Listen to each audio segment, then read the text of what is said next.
할렐루야.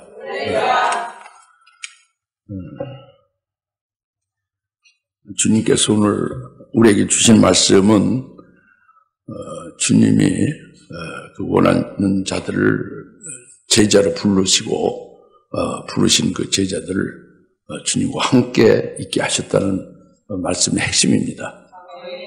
그것이 지금부터 2000년 전에 주님께서 제자들을 직접 그렇게 하셨지만 그것이 그때로 끝난 게 아니라 오늘날 우리 지금도 그 예수님 똑같이 이와 같은 일을 하신다는 거죠.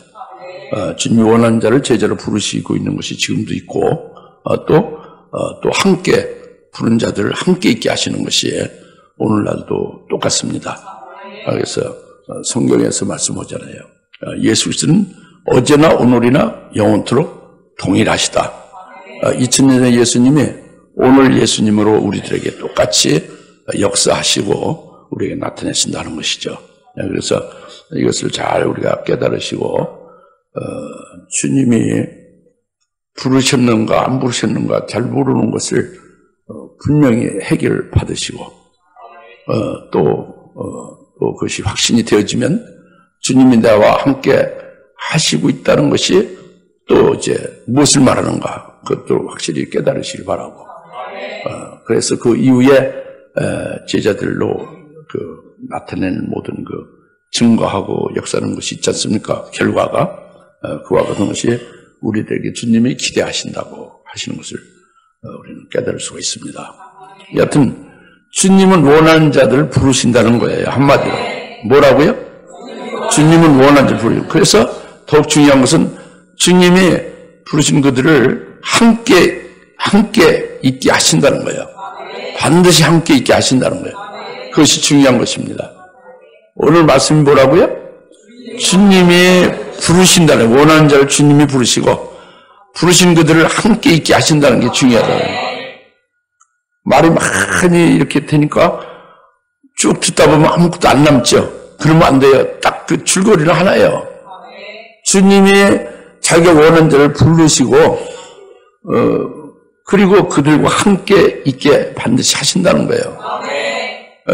그것이 옛날이나 지금이나 똑같이 주님이 그렇게 하신다는 거죠. 오늘 나와 여러분에게 해당이 돼야 안 돼요? 직결돼야 해당이 되는 걸 말씀하고 있는 거예요. 여러분이 설령 믿지 않는다 해도 그것이 다 실제로 그렇게 하고 계시는 거예요. 믿지 않는 것이 되면 안 되는 거죠. 그러니까 깨달아야죠. 그래서 먼저 그 8절에서 예루살렘과 이듬해 요단강 건너편과 두로와 시돈 지방에서 큰 무리가 주께서 얼마나 위대한 일들을 행하셨는가를 듣고 주께로 나오더라. 그때에 9절 주께서는 군중이 자신을 밀어붙이지 못하게 하려고 작은 배를 대기시키려고 제자들에게 이르시더라. 이는 주께서 많은 사람을 고쳐주심으로 병든 자들이 모두 주를 만지려고 밀치기 때문이다. 또 이제 이렇게 지금 해서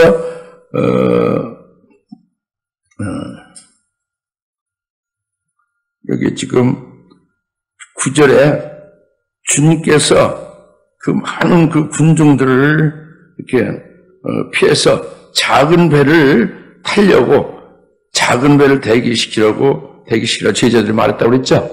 이게 핵심이에요. 지금 쭉 여기까지 읽었지만, 그죠? 뭐를 준비시키게 하셨어요? 작은 배를 준비시켰단 말이에요.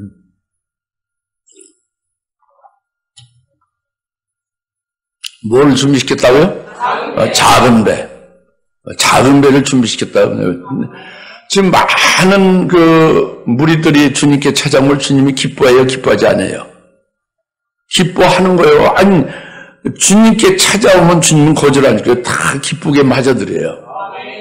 다 기뻐하는 거예요. 주님의 자꾸 많이 주님께 와서 주님께로부터 은혜를 받고 구원받는 걸 주님 원하죠. 허다한 무리, 많은 무리가 주님께 오는 것을 주님은 싫어하지 않고 주님은 다 그걸 맞이하고 기뻐하시는 거예요. 근데 문제가 뭐냐면은 이 8절에 그랬잖아요. 위대한 일들, 주께서 얼마나 위대한 일들을 행하셨는가를 듣고 주께로 나아온다 그랬죠. 주님의 위대한 일, 이적을 행하시는 것을 보고 주님께로 온 거예요. 그죠? 많은 분들이죠? 그래서 주님의 그 이적을 보는 거예요.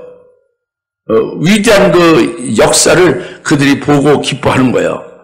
그 다음에 또 10절에 또 이는 주께서 많은 사람을 고쳐주심으로 병든 자들이 모두 주를 만지려고 밀치기 때문이다 해서 그 모인 무리 중에 병자들은 또 주님께서 병자들 다 고쳐줬잖아요.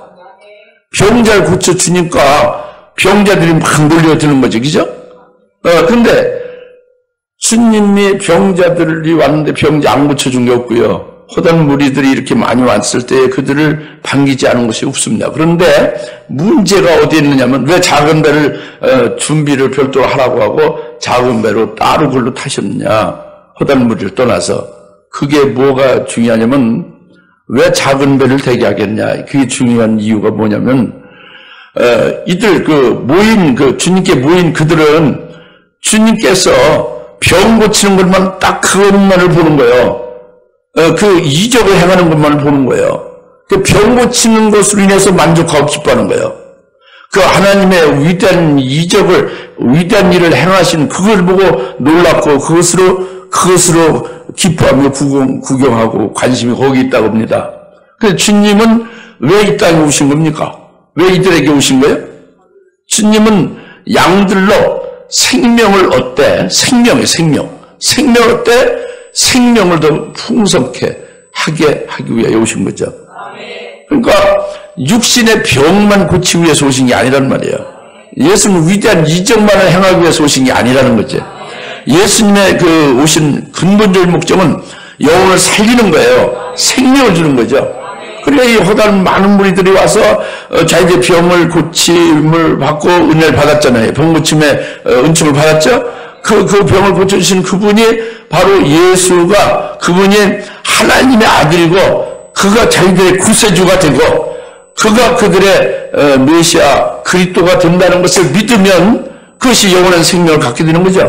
그리고 주님의 말씀을 생명의 말씀을 받고 주님께서 주시는 그 영원한 생명을 그것으로 인해서 살게 되면은 이게 주님이 기뻐하는 거죠. 그것을 위해서 오신 거란 말이에요. 그런데 이 허다한 무리들은 그거와 관심 없어요. 육신의 병 낫는 것에 그것만이 관심 있고 이 이적을 행하는 그 이적이 위대하다고 그것으로 기뻐하고 그것으로 구경하고 있다고 합니다. 그러니까 이것은 주님의 의도와 안 맞죠. 영을 살리는 역사에 해당이 안 되죠. 허다한 무리 아무리 많이 와서 병을 고침을 받고 아무리 주님이 위대한 이적을 행해도 그들이 생명이 안 되는 거잖아요. 그렇죠? 그러니까 거기서 주님이 작은 배를 대기하도록 제자들이 지시한 겁니다. 작은 배를 대기하라고 하신 뜻을 알겠습니까?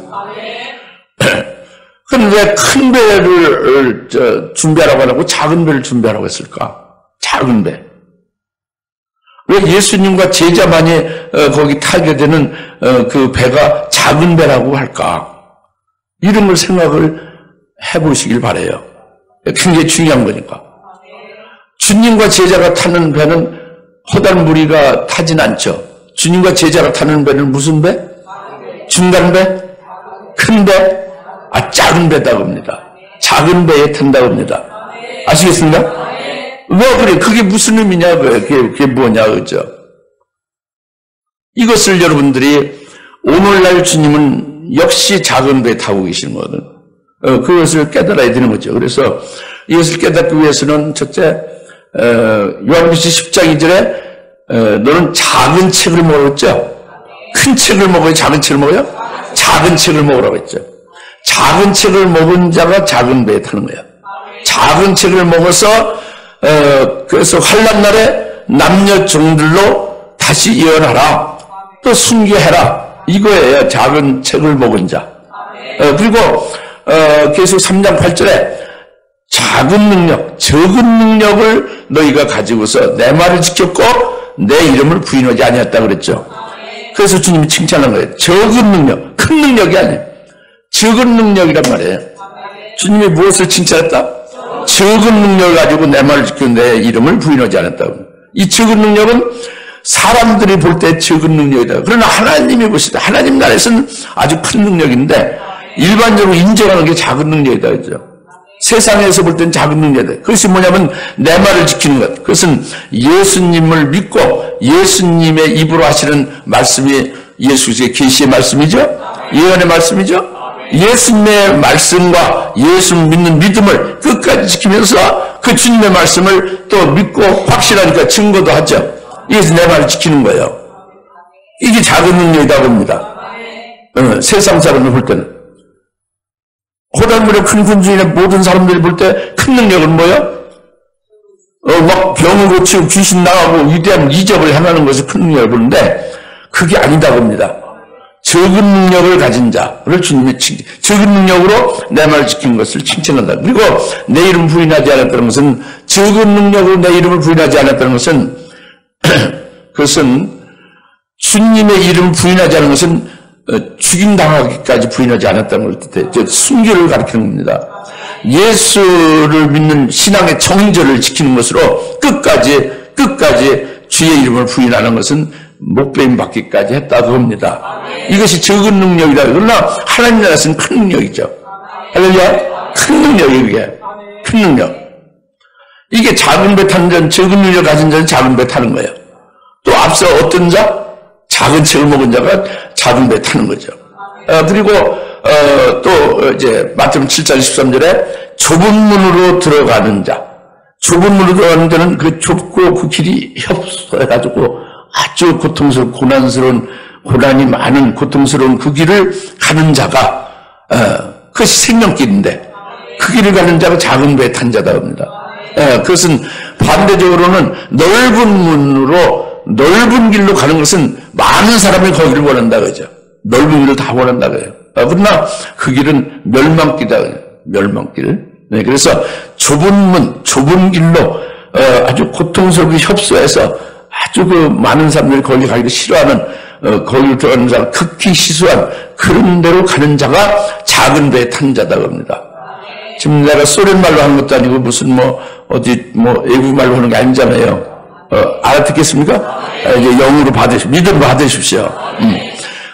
그래서 이렇게 지금 말씀하신 작은 책을 먹고 적은 능력을 가지고 이기고 또 좁은 길로 가고 그리고 이제 마지막으로 마태복음 18장 4절에 보면은 주님을 최고로 높이고 주님은 날 속에서 지극히 크신 분이고 나는 상대로 지극히 작은 자다. 딱 이렇게 자신을 그렇게 보는 자는 자기가 작은 자가 되고 있으면 이건 작은 배 타는 자예요. 마태복음 18장 4절에 주님과 자기가 서 있으면 자기는 아주 어린 아이다 그래요. 주님은 지극히 크신 분이고 이런 그 작은 자가 된 자가 작은 배 타는 거예요. 그러니까 이제 말씀을 깨닫게 하시기 위해서 말씀드리는데 작은 배를 주님과 제자들 타려고 작은 배를 대기시키라고 해서 주님과 제자가 탄 작은 배를 지금 말씀드렸어요. 깨달으십니까? 그래서 이 작은 배는 그러니까 이제 참된 그 교회죠. 교회를 상징하는 그 배는 그 작은 배는 작은 교회가 아니라 진짜 알고 교회다 그래요. 참된 교회다 그래요. 주님 제자와 주님이 있는 참된 교회다 합니다. 그리고 그것은 종말에 오늘날은 금축대교를 가리키는 거예요. 작은 배는. 아까 좀 말씀하신 금축대교를 가리키는 거니까.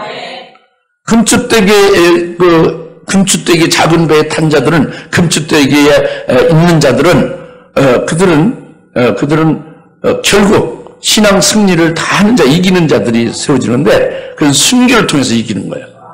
순교를 통해서 이기는 자들이 있는 교회가 이게 작은 배, 즉 금축대, 오늘날 금축대, 종말의 금축대 교회다 하는 것을 확실하게 계시해 주고 있습니다. 깨달으십니까?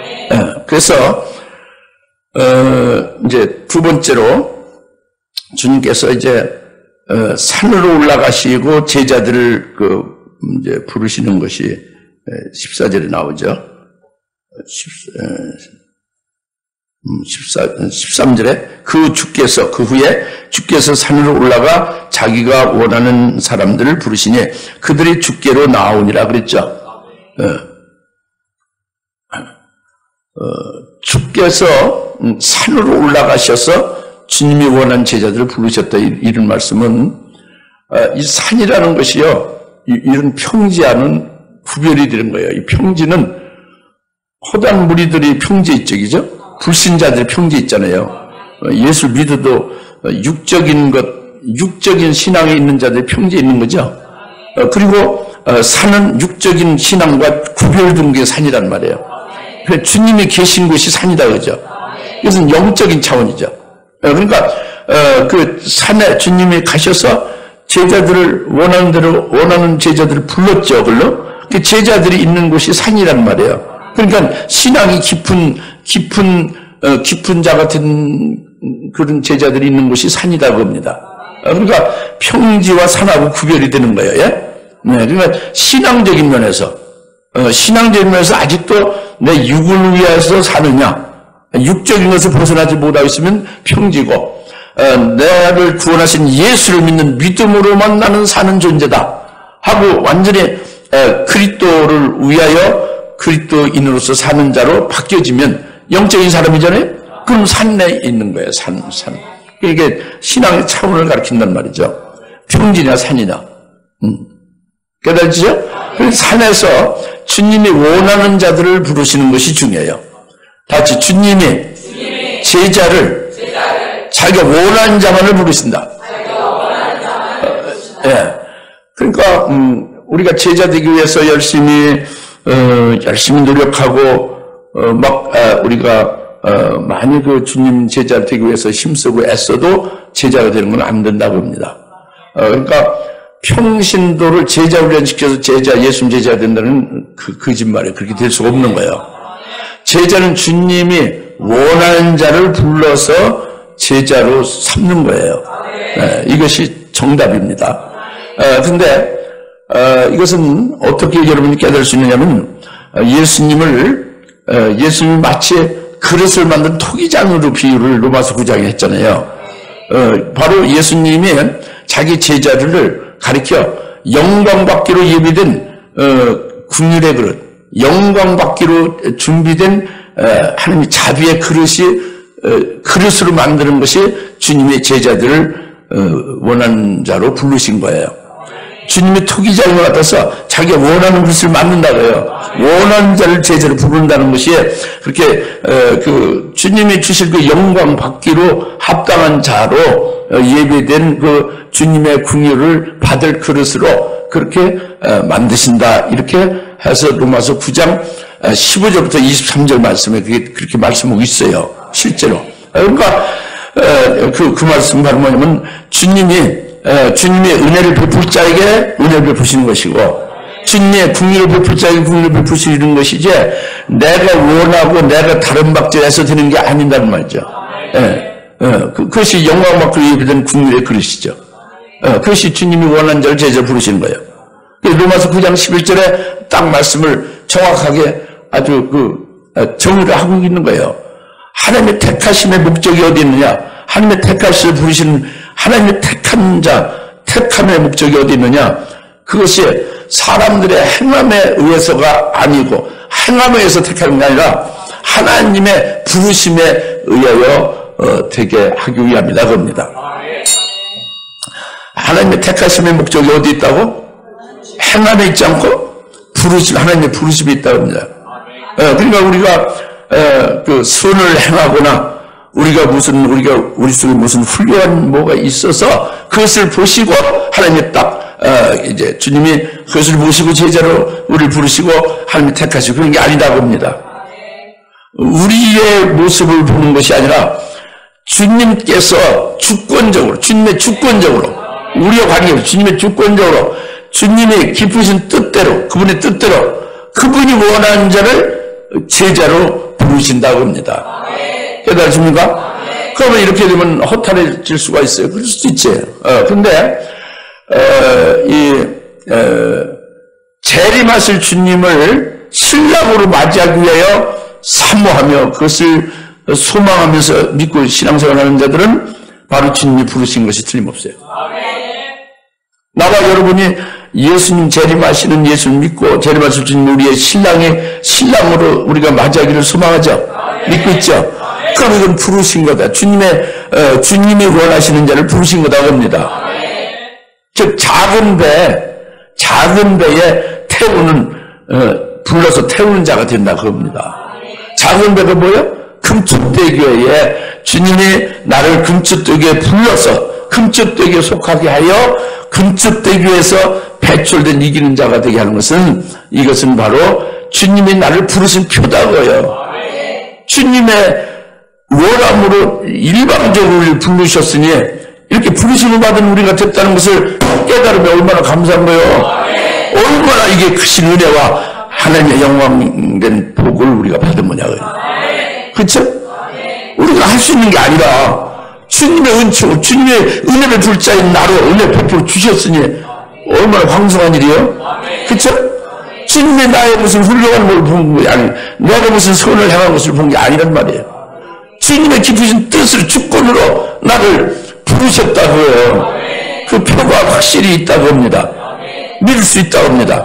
그러니까 감사치 아니할 수 없고 우리가 여기에 대해서 하나님 앞에 계속 찬송과 영광을 돌릴 수뿐이 없는 거예요. 이것이 주님이 원하는 자를 제자를 부르셨다는 말씀 우리에게 해당되는 거예요. 할렐루야.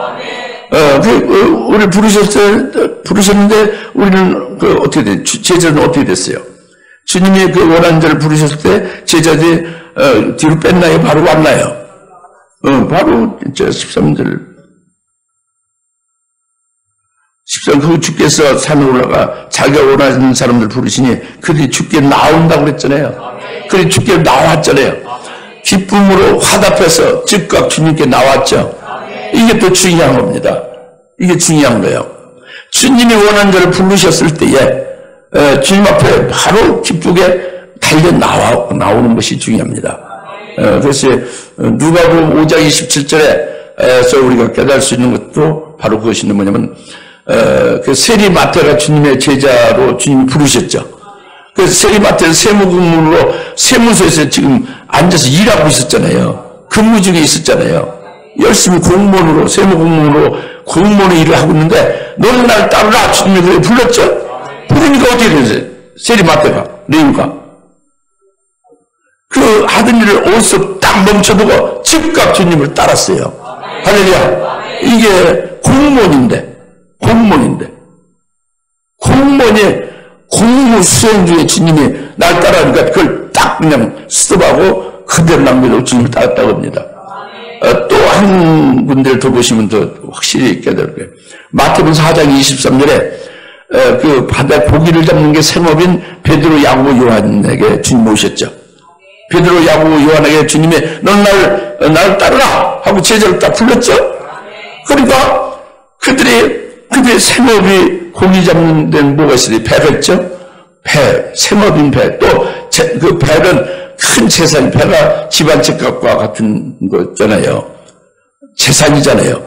생업이고 재산인 큰 배를 그대로 놔두고 주님의 부르심에 바로 응한 거예요. 그리고 더욱이나 자기 아버지도 그대로 남겨두고 자기 아버지를 잘 보살피고 이렇게 돌봐야 될 그들이 아버지를 놔두고 즉각 주님을 따랐다 그랬습니다. 그 배를 그대로 놔두고 자기 아버지를 남겨두고 그리고 바로 주님을 따라. 이 주님의 나를 따르는 주님의 말씀이 권능 있는 말씀이죠. 그 말씀으로 나를 따르라고 제자를 불렀을 때에 그 권능이 역사는 했지만 여기에 순종한 거예요. 기쁨으로 자원하면 순종한 거죠. 즉각당에 이유가 없었던 거예요. 아무것도 아까웠거나 무슨 주저없이 없다고 합니다. 이것이 주님께 부르셨을 때의 행동이에요. 반응이죠. 리액션이란 말. 오늘 우리들은 어떠냐 하는 걸 살펴봐야 됩니다. 우리들의 중심과 우리 태도는 주님이 부르셨을 때에 어떻게 우리가 어떻게 임할 것이 임하고 있나 지금 임할 것인가 그거죠.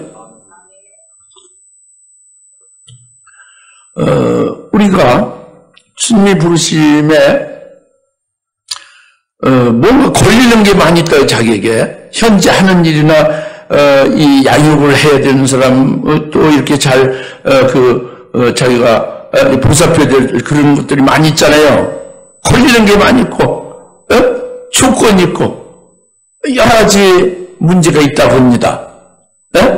그러니까 그런 거 저런 거에서 주저하게 되잖아요. 망설이게 되잖아요. 이건 합당치 않은 거예요. 이유 불문하고 합당치 않은 거예요. 주님이 부르시면 모든 것을 딱 그냥 그 자리에 그대로 놔두고 즉각 주님의 부르심에 응답하는 거예요. 즉각 따르는 거예요. 이게 아주 절대적인 거예요. 이게 아주 굉장히 중요한 말씀이에요. 오늘 우리들 한번 살펴보셔야 됩니다. 아시겠습니까? 네. 그래서 주님이 이렇게 부르실 때에, 주님이 원하는 자를, 제자를 부르실 때에, 그들이 즉각 주님께로 나왔다 해서, 이제, 그 다음에 세 번째로 14절에 주께서, 그들을, 12를 이제 부르셔서 정하셔서 제자로, 이는 그들을 자기와 함께 있게 하시고, 예? 자기와 함께 있게 하셨댔죠? 자기와 함께 있게 하시고, 내보내어 전파하게 하시며 그랬죠.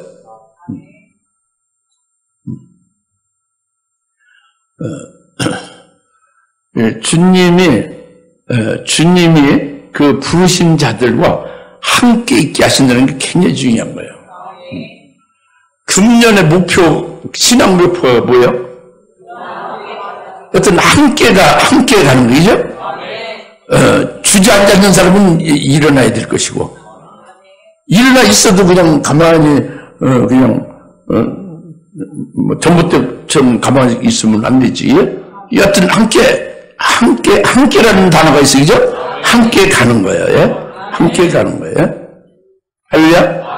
함께 가는 거예요. 주님이, 우리를 부르신 다음에 반드시 우리와 함께 하신다는 거 믿으시 바랍니다. 이것을 잘 깨닫기를 위해서 말씀드리면은, 예수님의 제자들이 주님께 나올 때에 요한복음 1장 38절에서 그 제자들을 주님이 보시면서 너희가 무엇을 찾느냐 물었죠. 그죠? 무엇을 찾냐 물으니까 그들이 조금 이상하게 대답해요. 랍비 어디 계시나이까 그랬죠? 무엇을 찾냐면 뭘 찾는다고 말했는데 랍비 어디 계시나요? 좀 안 맞는 대답 같지, 그죠? 그러니까 주님께서 와서 보라 그랬죠. 와서 보라. 이렇게 주님께서 와서 보라 말씀하니까 그들이 와서 주님이 계신 곳을 보고 그리고 주님과 함께 머물렀더라 그랬어요. 요한복음 1장 39절에. 그것이 주님과 함께 있는 것이에요. 주님이 너희가 무엇을 찾느냐 와서 직접 보라.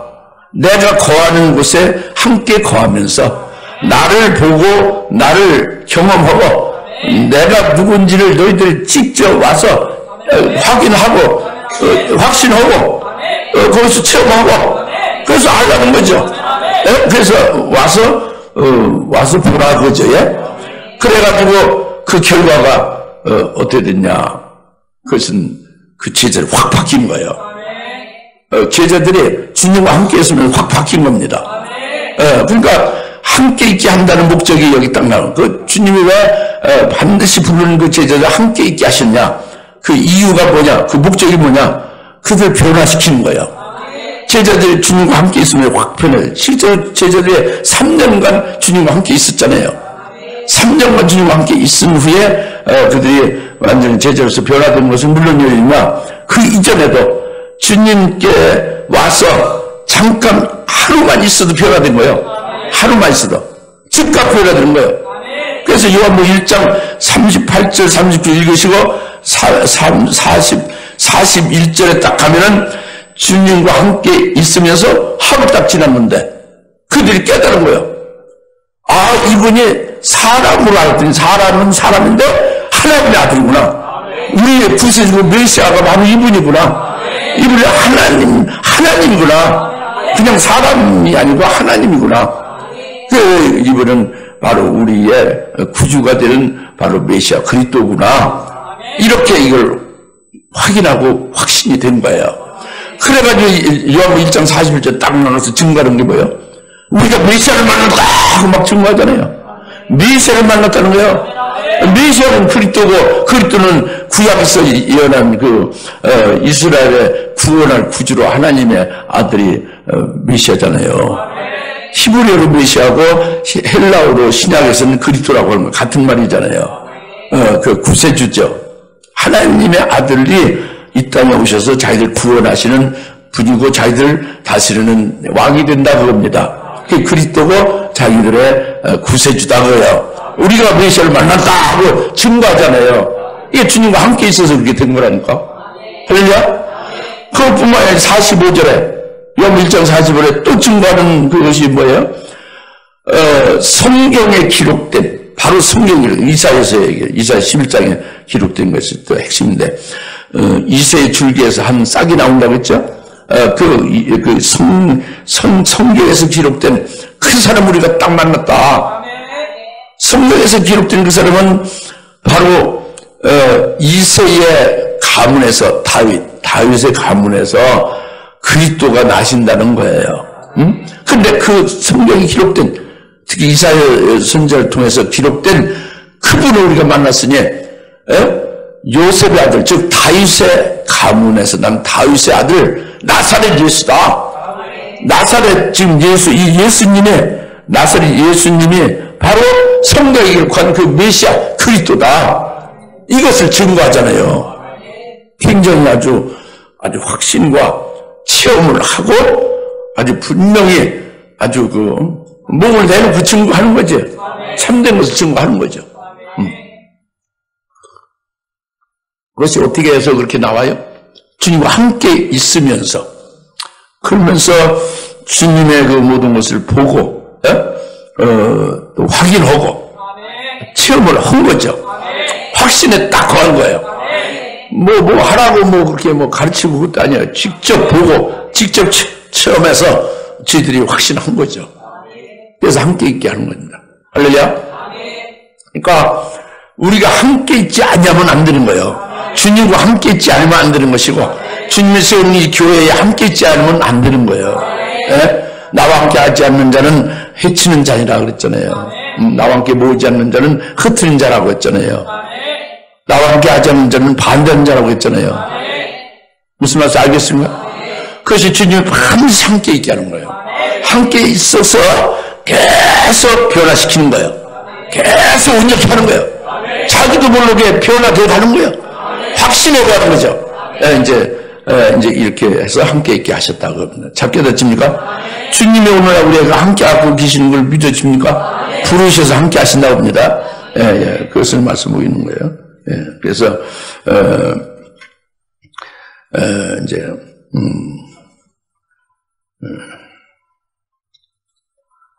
마지막으로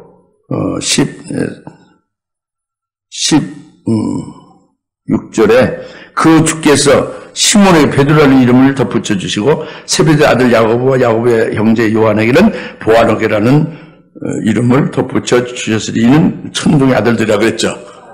새 이름을 주시는 거예요. 주님이 원한 제자를 부르시니까 즉각 화답하여 주님께 나왔고, 그래서 주님과 함께 반드시 있게 해가지고, 그래서 확신하고 확실히 경험하고 체험해서 이제 깨달은 대로 바로 예수를 증거하는 자가 되게 됐다고 합니다. 그러면서 그들에게 딱 새 이름을 주는 것도 알아요. 이 새 이름을 줬다는 것이, 주님의 새 이름을 지어줬다는 것이 굉장히 중요한 부분 중에 하나예요. 뭐냐면 새 이름을 새로 지어줬다는 것은 그 사람이 새로 바뀌어졌다는 거예요. 사람이 바뀌었으니까 이름이 바뀌는 거예요. 그 이름은 그 사람을 표창하는 거죠. 근데 그 사람의 인격이나 속의 중심이나 그 사람의 정체성이 확 바뀌었다고 해요. 그러니까 바뀐 데 합당한 것을 표현하는 게 그 새 이름을 주는 거잖아요. 시몬에게 베드로라는 이름을 줬다 그랬잖아요. 근데 이 요나의 아들 시몬아 그랬죠. 요나의 아들이라고 했잖아요. 요나의 아들이 요나라는 그 그 시몬의 육신의 아버지의 요나의 아들로 시몬아. 그럼 요나의 아들 시몬은 뭐예요? 육적인 자죠. 육신의 아버지의 그 아들이니까 육신적인 자녀란 말이에요. 그죠? 그러니까, 그리고 아주 예수님 제자 된 후에도 금방 변화되는 건 아니지만, 여튼, 굉장히 약하고, 부서지기 쉽고, 넘어지기 쉽고, 그런 자예요. 요나의 아들 시몬은. 예? 그러니까 주님 제자 부름 받은 후에도 많이 실수도 하죠. 앞장서 막 주님보다 앞서서 막 달려나가죠. 그죠?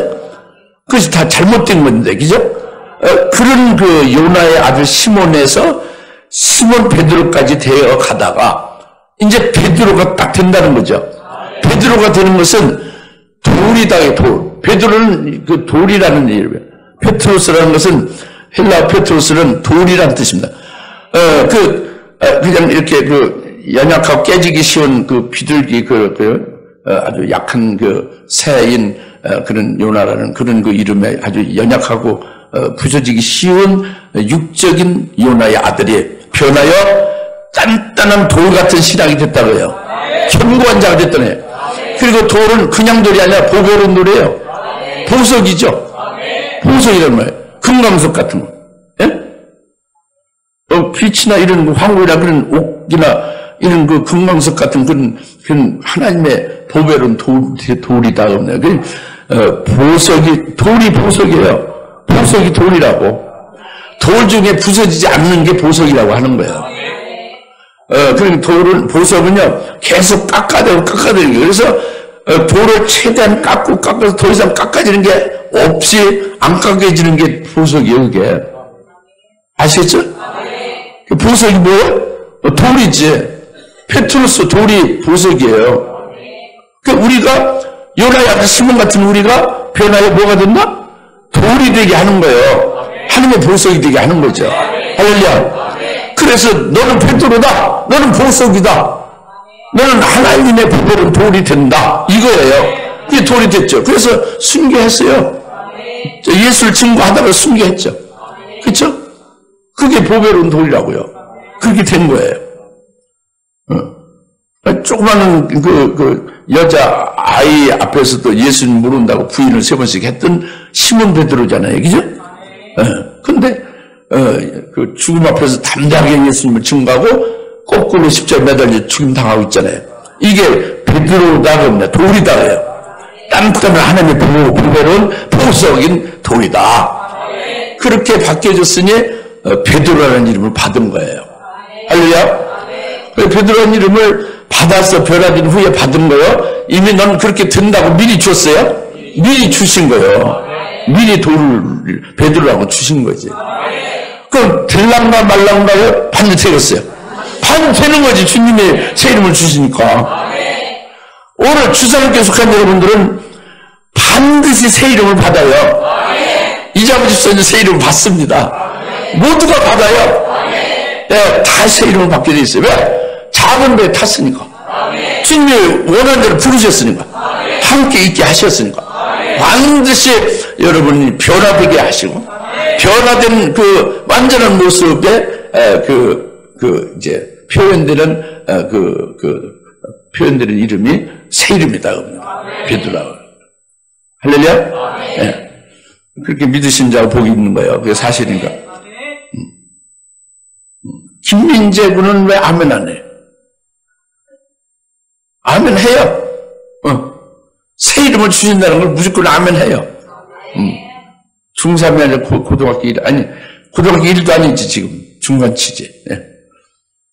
중학교는 들어맞으면 고등학교는 안 됐죠. 예? 중간치. 그러니까 그냥 아멘 해요. 되는 거예요. 할렐루야. 누구도 믿고 부르심에 따라서 함께 있게 하셔서 그 인도를 받으면 되는 거예요. 김영미 집사님들 되는 거예요. 새 이름을 받는 거예요. 할렐루야. 누구도 되는 거라니까. 믿으십시오. 그리고 베드로만 새 이름 준 게 아니라 야고보와 요한에게도 보아너게라는 이름을 덧붙여 주시니 이는 천둥의 아들들이라. 그래서 17절 말씀했죠. 보아너게라는 이름을 세베대의 아들 야고보와 요한의 두 형제거든요. 그 아버지가 세베대고 그들에게 보아녹이라는 이름을 준 거예요. 그 천둥의 아들은 내성변력 천둥은 능력이라는 뜻이에요. 능력. 우레, 천둥은 능력이라는 말이에요. 7 우레가 7 큰 능력을 가리키는 거예요. 그러니까 천둥의 아들 보아녹이는 능력의 아들들이라. 야곱과 요한이 이렇게 주님께서 이름 붙여준 거란 말이에요. 그런데 이 야곱과 요한은 어땠냐면 그들은요, 그들은 예수님의 제자를 부르심 받은 후에도 세베대 아들에서 뭐 그렇게 변화가 안 된 거죠. 그들은 예수님께 엉뚱한 요청을 했어요. 뭐냐면 자기를 따르지 않고 뭐 딴 길로 가는 사람을 저들을 그냥 아주 쳐서 아주 저주해서 저들을 멸망시키십시오. 이렇게 해달라고 주님께 요청했어요. 주님께서는 하나님의 사랑으로 어쩌든지 여튼 깨닫게 해서 깨우침 받아서 바른 길을 가기를 원하는 거죠. 초장에 그냥 아주 딱 멸해버리자. 우리하고 같이 안 하니까 딱 멸해버리자. 이렇게 생각했던 그들이었단 말이에요. 야곱과 요한이. 그래서 주님께 요청했어요. 이건 하나님의 사랑을 모르는 거지. 주님의 뜻을 모르는 거죠. 그런 세베대 아들 요한과 야고보였는데 이제 바뀌어지는 거예요. 보아노게로. 능력이 아주 바뀌죠. 어떻게 바뀌었냐? 야고보는 12 제자 중에 제일 먼저 최초로 순교한 제자예요. 첫 순교 제자입니다. 12 제자 중에 제일 최초로 순교한 것이 사도행전 11절 나오죠. 야고보 사도가 제일 먼저 순교한 거예요. 먼저 순교한 것은 순교한 제자 중에서 먼저 익었다는 거지. 주님의 사랑에 푹 익어져서 익었으니까 따른 거죠. 먼저 익었으니까 먼저 최초로 순교를 한 거예요. 그러니까 그 능력의 아들이 맞죠, 그죠? 첫 제자 중에 순교한 자가 됐으니까 능력의 아들이죠. 그 다음에 요한은 어떻게 했냐? 요한은 그 12 제자 중에 특이해요. 요한은 요한계시를 받아서 14만 4천의 반열에 속한 자가 되는 거예요. 즉 요한은 육체는 죽었지만 요한으로 증거하는 요한계시의 예언의 말씀은 오늘까지도 주님 재림할 때까지 계속 그 말씀이 증거되면서 요한의 생명이 살아있죠. 14만 4천의 반열에 속하는 거란 말이에요. 할렐루야. 그러니까 이 12제자 중에 아주 제일 믿음으로 제일 앞서 있는 자죠. 순교하는 제자를 포함해서 모든 제자들 중에 믿음으로 가장 앞서 있는 제자가 사도 요한이라고 합니다. 14만 4천의 반열에 속한 자라고 합니다. 그래서 주의 재림을 예언하고 재림에 대해서 그 예언의 말씀으로 생명이 되고 있다고 합니다. 할렐루야. 그것이 능력이에요. 그게 큰 능력의 아들이죠. 할렐루야. 그게 야고보나 요한이 주님이 주신 보아노게라는 이름으로 그대로 된 거예요. 할렐루야. 그래서 이렇게 새 이름을 주시는 제자들의 그것을 우리가 믿으신다면 우리에게도 똑같이 주님은 히브리서 13장 8절 예수 그리스도는 어제나 2000년 전이나 지금이나 영원토록 동일하시다 그랬잖아요. 예수 그리스도는 어제나 오늘나 영원토록 동일하신 분이라. 그때 그 온전히 변화된 제자를 새 이름을 주시듯이 오늘 저희들도 나와 여러분들도 새 이름을 주시는 주님이다 합니다. 먼저 우선은요 1차 우리는요 육신의 아버지 누구의 아들에서 바뀌어진 새 이름이 있어요. 그건 그리스도인이라는 새 이름을 우리가 다 가지고 있죠. 그렇죠? 예수 그리스도의 이름으로 세례 받았죠. 그리스도의 것이 됐죠. 그리스도의 이름으로 사는 거죠. 이게 그리스도인이에요. 누구 아버지의 아들이 아니고 그리스도인이다 합니다. 그리스도 안에서 하나다 합니다. 이게 새 이름을 받은 거예요. 새 사람 됐다는 거죠. 그리스도의 것이 됐다는 거예요. 이 이름을 받은 자가 이제 우선은 그 새 이름을 우리가 있는 거죠. 그죠? 근데 이제 이것을 끝나는 건 아닙니다. 바로 베드로나 보아노게 같은 이름 같이 우리가 순교를 앞으로 해서 순교한 우리가 주님 재림 때 부활할 때는 새 이름을 불려줘요. 새 이름으로 사람들을 부를 것이고 우리 새 이름을 갖게 되는 거예요. 근데 순교하기 그 사형장 직전에서 그걸 미리 알려주는 거죠. 그리고 기쁨으로 아주 그것을 새 이름을 부활해서 순교한 후에 부활해서 새 이름을 받게 될 것을 얼마나 신나고 얼마나 기쁘었어요. 그러니까 사형장에서 떨림이 없어지는 거죠. 아주 기쁘게 순교할 수 있게 되는데 여튼 이 새 이름을 주는 거예요. 순교해서 부활하는 자에게 새 이름을 주는 겁니다. 그래서 이제 그들을 왕으로 주님과 함께 통치하게 될 때 백성들이 전부 그 새 이름으로 우리를 부르는 거죠. 할렐루야!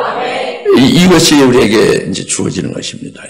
그래서 여튼 오늘 말씀을 끝내겠습니다. 주님께서는 작은 배를 딱 특별하게 구별시켜서 주님과 제자들만이 타는 배. 오늘 그것이 무엇을 말하냐? 우리가 이 작은 배에 같이 주님과 함께 탄 자임을 믿으라고 계시한 거다 봅니다. 그것이 계시 2장 3절 정말 금수대 교회라는 것을 확실히 가르쳐 주는 거예요. 그 작은 책을 먹고 적은 게 작은 아주 좁고 협착한 길로 아주 작은 자로 전부 그것이 작은 배 타는 거예요. 바울이 무슨 자요? 사울은 큰 자인데 예수 믿고 변화해서 바울이 되면 아주 작은 자라는 얘기죠. 완전히 깨졌어요. 주님만이 높은 자, 큰 자고. 이게 작은 배 타는 거예요. 순교하는 거예요. 그래서 주님을 지금 높이는 것이 순교하는 거예요. 사절면서 가비로 갔지. 할렐루야. 이게 작은 배 타는 금수대교회에 속한 자로서 우리를 주님의 제자로 부르셨단 말이에요. 함께 있게 하신단 말이에요. 피어나시킨다예요. 새 이름도 쓴다고했어요. 할렐루야. 같이 기도합시다. 하나님 아버지 참 감사합니다. 오늘 주님께서 주시는 주께서 원하는 자들을 불러시고 함께 있게 하시는 말씀을 우리가 믿음 받았습니다. 이를 믿습니다.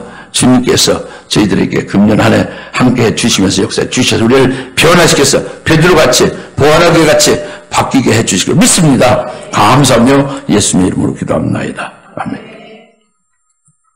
이제는 속히 재림하실 예수 그리스도의 은혜와 하나님 아버지의 극진하신 사랑하심과 성령님의 감화 감동 내주어서 충만하심에 오늘 주님께서 원하시는 자를 제자를 부르셔서 함께 있게 하셔서 반드시 완전 의결한 자로 세워 새 이름까지 주실 것을 믿음 갖고 기뻐하는 모든 힘의 사는 것을 모래모래 위에 지금으로부터 영원토록 함께 계실지어다. 아멘.